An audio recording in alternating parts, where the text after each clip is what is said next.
problem within Christianity, and it's among the many problems that exist within Christianity, but there is one particular one that needs to be addressed, and it is what we are going to address on this edition of Irrespective. Of those whom hold positions of influence and power within Christian circles, and then cloaking themselves with certain tendencies and the way they want people to think of them, yet they act subversively. They enact certain things, they say certain things, which turns out to be detrimental not only to the gospel, to Christ, but to Christians themselves, whilst they justify their actions as doing it in the name of Christ. The New Testament has plenty of warnings. Paul, Peter, Jesus, they all give us warnings about being very, very careful of certain elements within our midst. And they also give us characteristics by which we have to understand that these people eventually overplay their hands, and it's easy to identify who they are. We're going to use a microcosm of this on this example of Irrespective to prove the point, but please keep that in the back of your mind as we broach this subject, especially in the last couple of days, that there's been a lot of debate over other topics, and Christians have been arguing over other issues that we might take up in a future episode, whether it be, this has been a hot one through social media, is interracial marriage sinful and whatnot. We'll probably take those up in future episodes, but it highlights to us the importance of being able to speak, as it were, on matters of distinguishment, on matters of discernment, of matters of examination, that if we don't take the time to see what the actions are, more so than the public presentation from these figures, then we will continue to be duped by like many Christians, frankly, are duped by people whom use certain words and whom use certain presentations. And these charlatans, they know that it's very easy to manipulate persons if they wear a certain garb, if they say certain things, but they know also that not very many people are going to pay attention to the deeds themselves. That's part and parcel of what we're going to talk about today on Irrespective. Good morning, friends. One of the issues that I have to tackle in my own mind is the one that forms itself in my own mind. It comes up in the form of a question: how much can I tackle this? How much are my brothers and sisters willing to listen to this particular topic before my brother and my sister says, I've had enough of this, even though in my own mind and heart, I know this is a topic that must be approached over and over again because it's very important. And having done that, I once again urge my brother and my sister in Christ to have an open heart and an open mind when we tackle these issues, because if time allows today, I will bring up some documents that proves that many of the nations that today are called Muslim nations are at one point or another in their history, they were Christian nations. A lot of them. Yes. A lot of them. Egypt, Turkey, Syria, to give you a few examples. You mean to tell me at one point those were Christian nations? They were considered Christian nations. Yep. And so what happened? The Christians in those populations didn't take seriously the gift, the blessings they had of enjoying a majority, a Christian nation, if you will, status or civilization, culture. They took that for granted. Subversives came in, decided that slowly but surely they would flip that, and now some of these nations, if you dare mention the name of Christ, stuff's going to happen to you. What are you saying? I'm saying we are seeing the very same thing again at work in the Western Hemisphere, in Western culture. And unless Christians decide, I am going to allow my brothers and my sisters in Christ to talk to me about these topics over and over again, and even to dare point out what some of my heroes are really saying. Why do I say this? Because when you have a hero, a Christian hero, all of a sudden that hero cannot be touched because whatever he or she says, that's gospel. You must allow for the conversation to take place, even when some of your most popular Christian people are taken to task for the postures they take and the things they are saying. If this happens, then I believe the conversation will be very fruitful, and we will see what we have, and we will fight to keep it in a righteous way. If not, then we will go the way that the others have gone, and we will just be lamenting and running scared, because in the words of Dennis Prager, Gio, This is one Jew who is scared. This is what he said, who is scared of a post-Christian civilization Yep. age or era.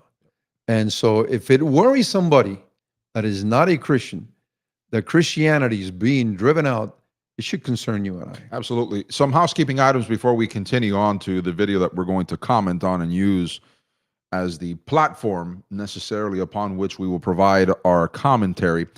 We would encourage the audience that if you have not done so, to subscribe. Irrespective, pun intended, if you're watching this on X, Rumble, or YouTube, if you have not yet subscribed, we would encourage you to do so. Hit the notification bell to be alerted as to when we go live, which is pretty consistent. Sundays, 10:30 a.m. Eastern Standard Time. Wednesdays, 8:30 p.m. Eastern Standard Time. YouTube, X, and Rumble. Do not forget to click on the thumbs up and also to share our content. Do not forget also to donate. There's a QR code in the upper left-hand corner of the screen that you can scan. Conversely, there is a link that you can click underneath the video player. Last but not least, we ask you to follow us if you haven't on X. At Irrespective77 is the username. We're live streaming there now. I'm pretty sure a few people are watching us through there. And if you'd like to interact with us, I said last thing, this is the actual last thing, not the previous last thing. If you'd like to interact with us in the chat, please do so. Understand that it is through YouTube where our interface here allows us to display the comments. So if you're on YouTube and you place a comment there, it will most likely appear on screen. Through Rumble, seems to be an issue on the interface where it doesn't allow those comments to appear. But nevertheless, we'd like for you to participate in the chat with us. All right. Now, having engaged in all of that housekeeping item, here's the clip that we'd like to play for the audience to prove everything we set up until this point. What you're about to watch is a clip from the 2016 Southern Baptist Convention annual meeting. It was held in St. Louis that year. The speaker, the person whom was responding to the audiences, or this person in the audiences, I think his name is Pastor Wofford, whom asks Russell Moore this question, is none other than Russell Moore. We've criticized him in the past. We'll most probably continue to criticize him in the future because of the stances that he takes, because of the things that he does. But he is the best example that we can use in the modern age to prove what we are attempting to prove on this edition. At that point, he is the head, the leader of the Southern Baptist Convention's Ethics and Religious Liberty Commission. This is the political arm of the Southern Baptist Convention. Some of you might ask, a church organization, a Christian organization, having a political arm, that is how powerful, as it were, the Southern Baptist Convention is. However, there have been a few people whom have noted in the past that Russell Moore is an implant. He's an infiltrator. The guy actually, he's tried to hide his past from the public, but as best as some researchers have found, the guy was a Democratic politician's staffer. And it gives credence to the fact that he's a liberal, to people suspecting that he's a liberal because of the positions that he has taken and continues to take. Listen to how he answers this person's questions about something that he is the head of the Ethics and Religious Commission, Religious Liberty Commission, undertook in New Jersey in particular, where there was a fight from Muslims in the local community whom were trying to erect a mosque, but the local residents were having none of it. They showed up in droves locally to the commission saying, do not give these people a license to operate a mosque out of this place, especially being that this is the very same religion that took, as it were, more than 3,000 of our neighbors, meaning in New York's, lives during 9/11. A lot of people are very clear-eyed, curiously enough. A lot of secularists, a lot of sinners are more clear-eyed about Islam, the threat that Islam is, more than many Christians are. We can thank Russell Moore and people like Rick Warren and others for infiltrating that, but another story for another day. He argues that it was important, and the Southern Baptist Convention did this, to actually engage in defending, this is how they presented it, in defending the building and the giving of the license to that mosque to be built, because the answer was, if they do it to them, they can do it to us. Here's another interesting thing about that mosque building in New Jersey. It was done on taxpayer dime. The Muslims themselves weren't putting the money for that mosque. It was going to be built using, in part, taxpayer money. I think people can now make the connection that I was making at the beginning with the Muslims and how they take over nations. with the way they proceed, and this is starting to happen in this country. And just before you play the clip, please pay attention to how he blames or he points to a government that will say yes or no according to theology. But this is not what happened in New Jersey. The people were telling the government, not the government telling the people. The people were telling the government, we don't want this. But he plays with these words, and he has the people cheering in the background, Pathetic. when in reality, he is a bit of a wordsmith, and he toys with them, he plays with them, to the point that they cheer something that they shouldn't be cheering for. Here it is. We're going, by the way, we're going to let the clip play in its entirety. It's about 2 minutes. And then I'd like to go back and I'd like to scrub that video and isolate individual segments. We've got the audio transcribed here so that we can make sure we're being accurate here. Because as I've said before, whenever you try to notice, whenever you are looking to dismantle an opposition's arguments, especially if that opposition's arguments are false, you have to isolate individual points. Remember, the individual points make up the entire edifice, which is the argument. But if those individual points are flawed, it doesn't matter if they're half-truths or not, then the entire edifice of the argument crumbles, and that's what we're going to do. But we're going to play the clip in its entirety first, and we'll scrub it, and we'll start isolating each individual phrase that he uses or idea that Moore puts out to demonstrate the absolute absurdity of what he's putting forth here. Yes, my name is John Wofford. I pastor Armorel Baptist Church in Armorel, Arkansas, and I have a question for Dr. Moore. I would like to know how in the world someone within the Southern Baptist Convention can support the defending of rights for Muslims to construct mosques in the United States when these people threaten our very way of existence as Christians and Americans. They are murdering Christians, beheading Christians, imprisoning Christians all over the world. Do you actually believe that if Jesus Christ were here today that he would support this and that he would stand up and say, well, let us protect the rights of those Baal worshipers to erect temples to Baal? Do you believe that, Dr. Moore? You know, sometimes we have to deal with questions that are really complicated, and we have to spend a lot of time thinking them through and not sure exactly what the final result was going to be. Sometimes we have really hard decisions to make. This isn't one of those things. What it means to be a Baptist is to support soul freedom for everybody. And brothers and sisters, when you have a government that says we can decide whether or not a house of worship can be constructed based upon the theological beliefs of that house of worship, then there are going to be Southern Baptist churches in San Francisco and New York and throughout this country who are not going to be able to build. And the bigger issue, though, is not one of self-interest. The bigger issue is the fact that we have been called to the gospel of Jesus Christ. A government that has the power to outlaw people from assembling together and saying what they believe, that does not turn people into Christians. That turns people into pretend Christians, and it sends them straight to hell. The answer to Islam is not government power. The answer is the gospel of Jesus Christ and the new birth that comes from that. Let me point out first and foremost that when Moore notices that the audience is in his favor, immediately he turns more political in his intonations.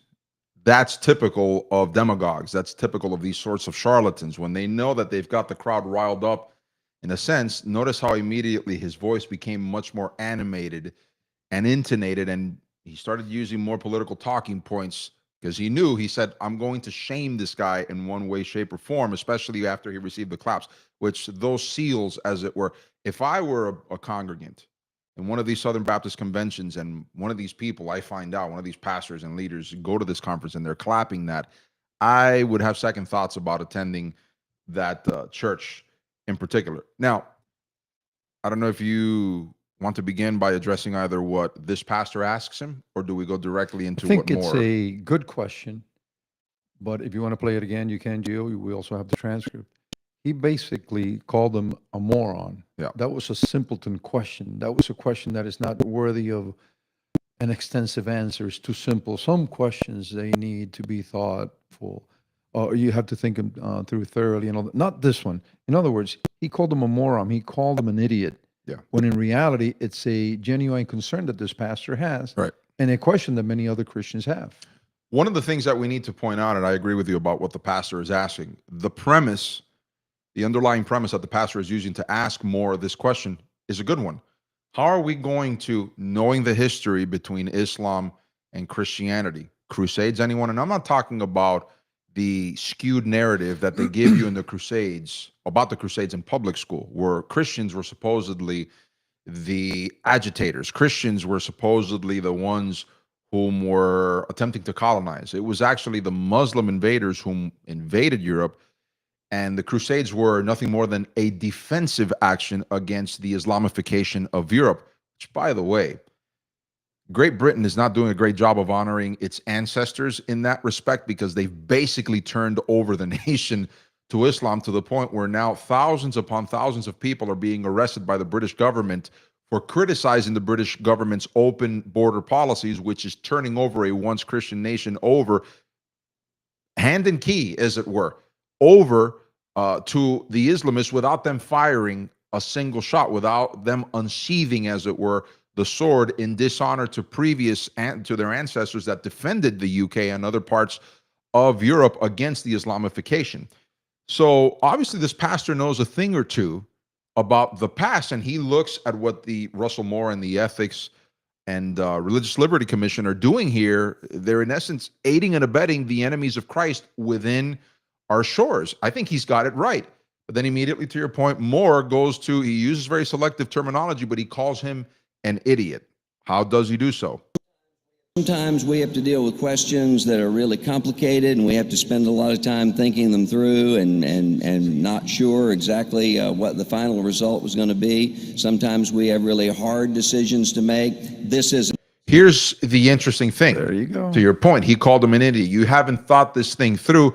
It was easier for us to think this thing through and arrive at this conclusion in particular. Now, this is not necessarily related to the answer, but I think you and I have met enough people that are in these sorts of positions and have also seen enough to know that when they take the lectern like this and they're in front of huge crowds like this and they're challenged, typically their first response is one of, who are you to question me? And there's a, shall we say, a sentiment of that, or that's what probably is directing this sort of commentary. And in Moore's case, it's probably even more so now that he runs probably the most famous Christian magazine of all. A lot of people have called it the flagship magazine for Christians. And so now he feels even more empowered. Yeah. I could be wrong, but that's the way I read him also. And that was then. This is now in his current position where he feels that his opinion is Bible. Right. He's going to say something forthwith that we're going to catch him in a massive contradiction, because a couple of years after this clip surfaces, the very same argument that he takes up in favor of, he actually argues distinctly against when he becomes editor-in-chief of Christianity Today, to your point. But he continues. What it means to be a Baptist is to support soul freedom for everybody. Stop. Wow. Stop. When you're talking about soul freedom, some have asked, what did he mean by soul freedom? He would answer, idiot. He wouldn't say that because Moore is very careful about his public presentation, as I said earlier, about this type of individual. But he, in essence, says, we are trying to defend the freedom of conscience. That's the way that he would phrase it, as it were. But notice what he just said. The very essence of being a Baptist is to defend soul freedom for everybody. Hold on. If he is so concerned, as he says eventually in this clip, that ultimately everything lands on being gospel-centered, which is what he says, I thought that it was about Christians engaging in the Great Commission and being and submitting to what Christ commands. I thought that was our ultimate calling. At least that's my misunderstanding of what Paul wrote about the highest calling that Christians have. According to this guy, the highest calling of a Baptist, as it were, and by implication any Christian, is to engage, as it were, in defending the rights of people whom are looking to stamp out Christianity. So maybe this pastor did his homework, and he has figured out that wherever the Muslims decide we're going to take over this area, this region, this country, wherever they decide they're going to do that, they become dangerous. Maybe this pastor has done all his homework, and now he presents the question to this supposed leader of Southern Baptists, and this is the answer that he gets. In other words, the answer implies that you have not done your homework. Your question is foolish. Therefore, I'm just going to give a light answer because you don't merit, this question doesn't merit a complete answer or an intelligent answer. But It's isn't too he one of his simple. constituents, though? Absolutely. But the Interesting. point is that then he brings it into government. And he says the government should not be giving out permits or denying permits on the basis of theology.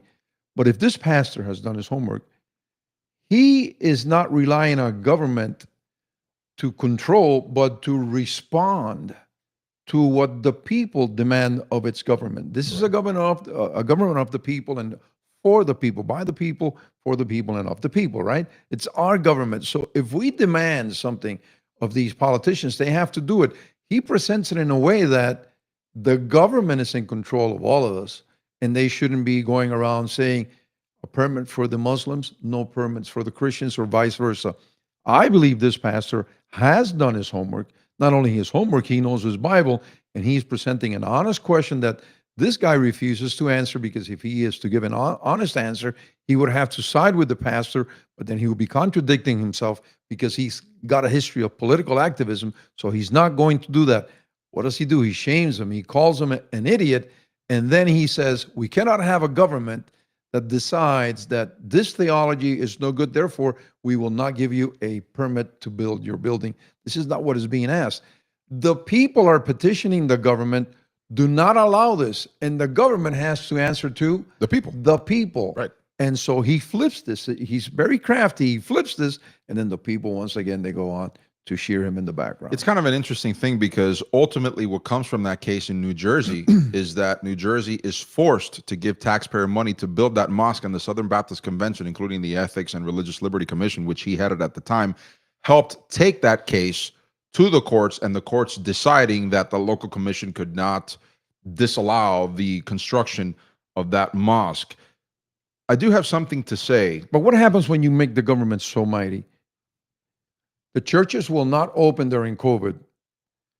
Houses of alcohol, absolutely. Golf, essential. But the houses of worship, you shall shut down. I'm glad you mentioned that because during COVID, and it's one of the things we're going to bring up on him shortly, he was actually arguing that churches should not open their doors during COVID-19 because somehow your Christian witness would suffer under the case. So he was perfectly fine as head of the Ethics and Religious Liberty Commission to help the building of a mosque. But when churches said, no, we're going to worship Christ, we're going to open, it doesn't matter what the government is telling us about this disease or whatnot, he was actually encouraging government to shut down the churches and making the argument in favor of this twisted argument in favor of Romans 13, which, by the way, recently, ever since ICE has gone into Minneapolis, has gone into Minnesota and whatnot, he just published an article a couple of days ago saying that, wait a minute, let's not be too hasty in taking Romans 13 and applying it to what's happening. He's done whatever the heck he feels like it. Exactly. Anytime he feels like it to Romans 13. Exactly. So this is the type of person that we're dealing with. We're dealing with a dishonest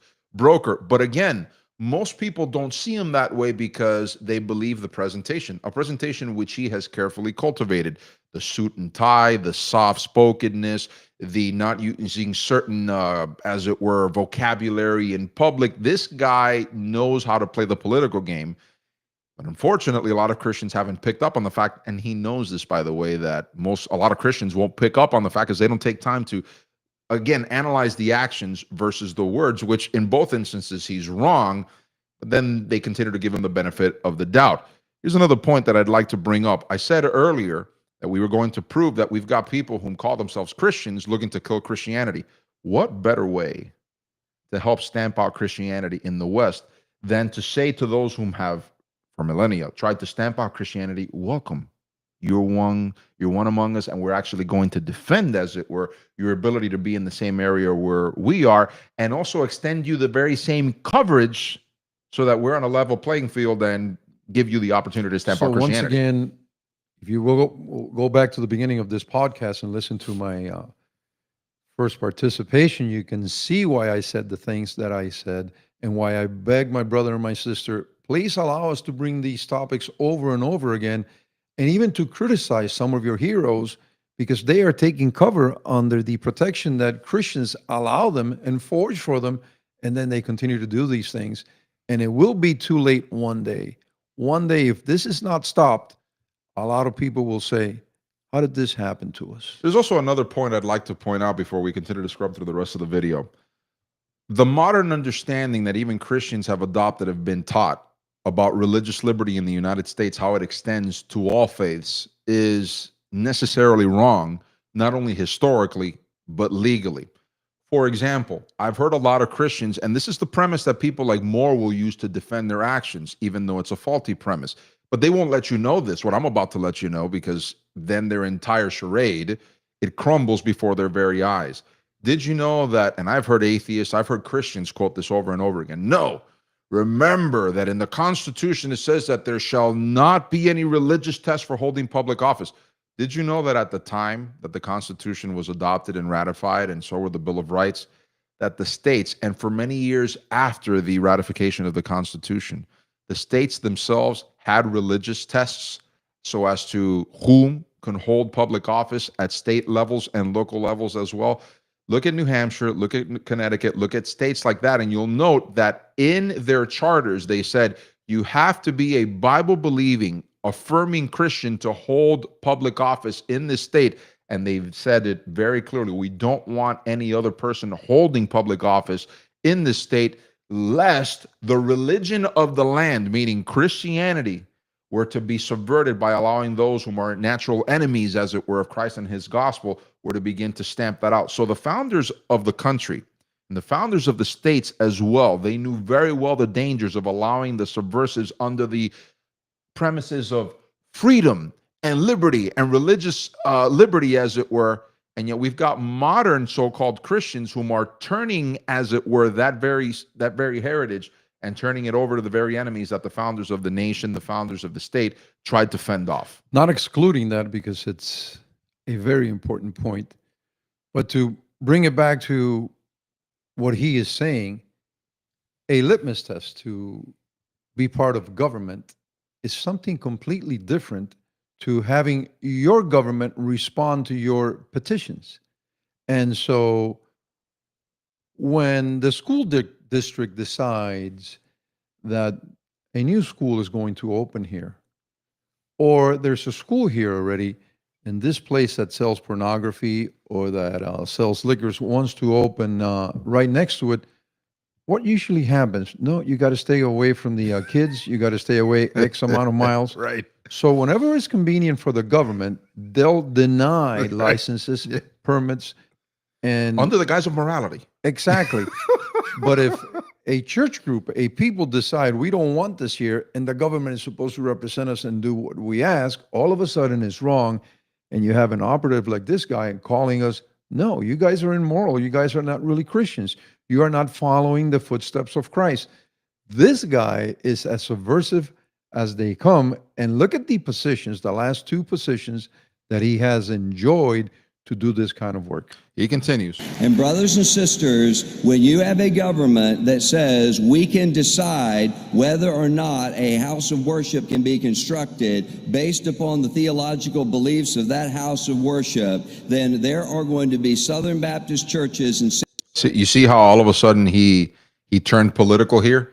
He suddenly turns, as it were, that premise to mean we're right on this, and this idiotic pastor that's asking us this from some backwoods place in Arkansas, even though he's one of their, one of his constituents, he immediately turns to insult them. By the way, a small aside here, what you're seeing here is also the attitudes of coastal elites compared to people whom are in middle America. There's a reason they say that you call it flyover country. People like Russell Moore, they love sitting in positions of power in the coast because that's where they can exert the most influence and whatnot. And therefore, you see this diminishing, as it were, this attitude that he has toward people whom we would call salt of the earth types of people, like maybe this pastor is, or he appears to be. And they immediately dismiss their concerns as being idiotic because people like Moore are the intelligentsia class. They are the elite compared to these guys. But he cedes the authority to the government, right, instead of doing the Christians thing and say, wait a minute, this is a group of citizens demanding of their government, right, that this not be allowed. No. He cedes the authority to the power and the power to the government, and they are supposed to, the authorities, government, the people are supposed to say to the Christians, no, these people will not have to present or pass a litmus test to have this. Wait a minute. You are already saying that the government is almighty. We are saying they respond to us. And if us, the people, say we don't want this, that's the way it should be. Yep, that's well said. San Francisco and New York and throughout this country who are not going to be able to build. And the Let me parse this out for the audience, because there's another way that this could have been taken without entering into this sort of quagmire. And for a guy who says that he thinks through complicated things, and that he himself, by his own admission, says sometimes we don't know what to do, but this wasn't a difficult issue. Why enjoin, as it were, the aid to help these people build when you simply could have said, we're staying away from this because this is not our faith, this is not our religion, these are not people that we share ideals with, so we're not going to get involved in this at all. No, because they said the greater thing to think about here, et cetera, is if you are part of the Southern Baptist Convention and you are called to serve Southern Baptist, what are you doing involving yourself in affairs that in reality don't mind you? Stick to defending the Southern Baptist Convention in the interest of the very same and stay out. No, but that's not the thing here. The issue here is Or to go frame it balance as, this out. Go to San Francisco, Right. New York, and say, why are you prohibiting this Christian church from being here? When the people here want the Christian church and you, the government, are opposing yourselves to it. This guy is so malicious that he deserves to be brought up over and over on programs like this and denounced until he disappears. I agree. not one of self-interest. The bigger Self-interest. issue Notice again how he continues to diminish this pastor's testimony. Self-interest. So here we have a pastor who is actually not showing self-interest. He's actually showing interest in the body of Christ. And he is denominating this pastor's concerns as self-interest. That is blatantly false witness. That is blatantly an abomination, the way that he lies about what this pastor's intentions are. I'm telling you, I've had this guy on my radar for many years now. Many of you that have listened to these episodes and have heard what we've had to say for years know that we have constantly criticized this guy because he is not only a player, he's an infiltrator, but it doesn't seem as if a lot of Christians are willing to admit as much. This is part of the reason why we're profiling him on this episode. been called to the gospel of Jesus Christ. A government that has the power to outlaw people from assembling together and saying what they believe. That does not turn people into Christians. That turns people into pretend Christians, and it's So it's interesting. He Jesus jukes when it's convenient for his argument. However, interestingly enough, we've compiled a short list of things that Moore has said and done, which directly contradict what he says his guiding principles are here.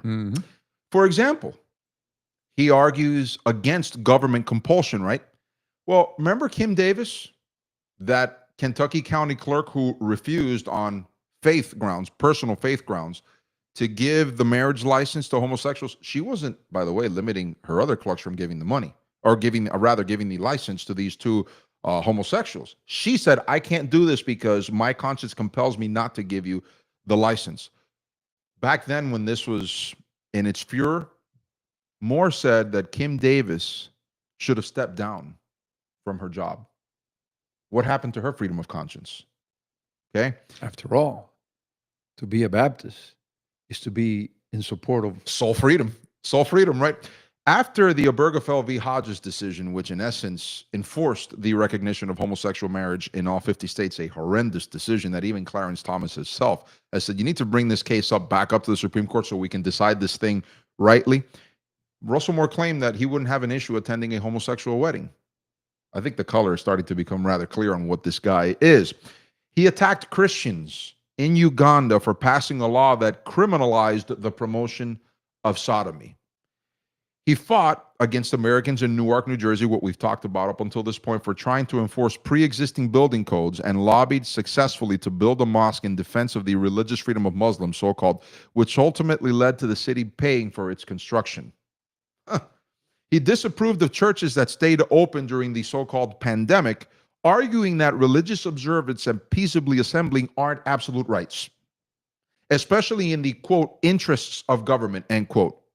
This proves your earlier point. I keep telling you, this guy is a government guy. He gives them all the power, and the people have to sip it, most especially Christians, because he is of the ilk that believes that Christians should be seen but never heard. And we Right. have to submit Right. to any and all things demanded of us. That's a good way of putting it. He cites Romans 13 when he argues this, although he now argues in a new article on Christianity Today that was just posted a couple of days ago that Romans 13 can't be used to justify deportations. He booted a reporter from the SBC convention, one SBC convention, using police to do so, when said reporter simply asked questions about why one of his personal research staff was supportive of homosexuality. When 20 congregants were shot up in a Texas church by a shooter in 2017, I'm pretty sure many of you will remember that, Moore said, quote, "I don't think there is a gun control policy outlined in Scripture. There's a commitment to human life and to the protection of human life, but I think I think Christians can disagree on what the specific policies ought to be to get there." End quote. About the transgenderism phenomenon, Moore stated that it's, quote, "culturally stereotypical views of masculinity and femininity that fuels transgenderism." So you, man, being a regular man, and you, woman, being a regular woman, you, by being who you are, fuels transgenderism. You're driving the problem. You're driving the problem. Can you believe this guy? He has served on groups and boards that have taken and continue to take money from George Soros and the Open Society Foundation, including the Evangelical Immigration Table and other entities. And lastly, he has participated recently in a so-called documentary, it's propaganda, that claims that evangelical Christians are a, quote, threat to democracy. Is that the Rob Reiner film? God and Country? Is that I what think you're so. I referencing? think so, yes. Rob Reiner, I think huh? so, yes. Exactly. People are still shedding tears over Rob Reiner, who, as a Jew, took this work. I think he was the producer of this Yes. film. Yep. It's not in the slightest bit favorable to Christians At or all. Christianity. Furthermore, I think it hints at the idea that we are probably the reason why democracy, it's in a sort of threat, existential Well, threat of they use sorts. they use the phrase threat to democracy. And here we are now, a few months after his disappearance from planet Earth, supposedly having to weep for this guy because he was just such a fighter for the people. Yeah, yeah. Rob Reiner. Yeah, Rob Reiner. The answer to Islam is not government power. The answer is the gospel of Jesus. So then I would ask So if Russell that Moore. is true, Gio, how come all these nations that decided to think like he thinks are no longer Christians? They are now Muslims. Well, and if the answer to Islam is, like he says, the gospel of Jesus Christ, what is he personally doing? Is he going into the mosques and preaching the gospel there? Is he sending people to go into mosques and preach the gospel there? Come on. If you ask your favorite artificial intelligence, how many countries started out at one point or another being Christians, a Christian country, and then they were tumbled to become a Muslim country, it'll give you a list. If you flip the question, Extensive list. yes, if you flip the question, there is no country that AI can point to that started out as a Muslim country that is now a Christian country. What does that tell you? So if Christians become concerned that, hey, it's happening here, let's put a stop to this now before it gets too strong or strong enough to the point that we can't bring this down, this guy says, no, we're doing the wrong thing. Yep. By the way, to end this edition, we'd like to share something that we picked up, and it's an exclusive. It belongs to us. No one can claim this. We were able to find a private recording of Russell Moore admitting that what we have said about him is absolutely true. No one has this. Not even James O'Keefe could obtain this video. This is an exclusive for our audience. And he blatantly admits that everything we have said about him throughout the years, including now, turns out to be true. You're going to want to watch this. Me? Not a Christian? Would I lie to you? Folks, if you need any more absolute proof, we have just furnished it for our audience. The investigative capacity of this program of your humble servants is just amazing. Amazing. Not even the great O'Keefe. Not even can the great match O'Keefe us. could find it. From the guys from Irrespective, we do all this work for the love of our Lord and Savior Jesus Christ and for the love of our audience. Anyways, folks, we want to thank you for watching this edition. We hope that we've given you the information necessary for you to, as I said before, not only parse out and call out these types of people, more is among them, but please use these principles to understand that there are many more like more whom they claim they're Christians, but they are more than willing to turn over, as it were, throw under the bus, as is proverbially said, their Savior and the faith that they say that they cling to under the bus for other purposes, whether it be for filthy lucre, whether it be for influence, what have you. They are more than willing to throw Christ and his gospel under the bus, so to speak, for the purposes that we have mentioned. We think we've been able to demonstrate that more is definitely amongst the infiltrators in our midst. Please remember to subscribe if you haven't done so, whether you're watching this on X, whether you're watching this on YouTube, whether you're watching this on Rumble. Please remember to subscribe on Rumble and YouTube specifically. Click on the notification bell to be alerted as to when we will go live next. Share our content, and please click on the thumbs up. On X, please click on the like button. You know how this is. This is an algorithm game. The more organic interest there is in our content, the more some of these platforms will begin to share our content with others. If you could help us out with that, we'd certainly be appreciative. Do not forget to donate. There is a QR code in the upper left-hand corner of the screen that you can scan. Conversely, there is a link underneath the video player that you can click on to donate. Your patronage is important. It allows us to continue to put out this content for your edification.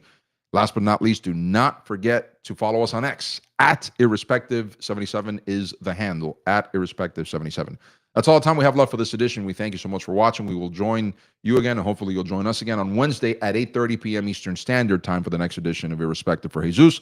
This has been Gio. Until the next occasion that we gather, may the Lord shine his face upon you.